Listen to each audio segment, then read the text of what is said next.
నా అరచేతుల మీద నేను నిన్ను చెక్కి ఉన్నాను. ఒక శిల్పి ఒక రాతిని చెక్కటం అంటే చాలా టైం తీసుకుంటాడు, చాలా నెమ్మదిగా ఓర్పుతో సహనంతో చేస్తాడు. అదే సమయంలో ఒక బాధ్యతగా ఆ రూపం, అతడు అనుకున్న రూపం ఆ యొక్క శిల్పానికి వచ్చేటట్లుగా అతడు చెక్తాడు, అంత శ్రమ తీసుకుంటాడు.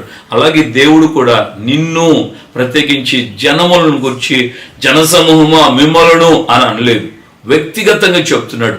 నిన్ను నా అరచేతుల్లో చెక్కుకొని ఉన్నాను. దేవునికి మహిమ కలుగును గాక.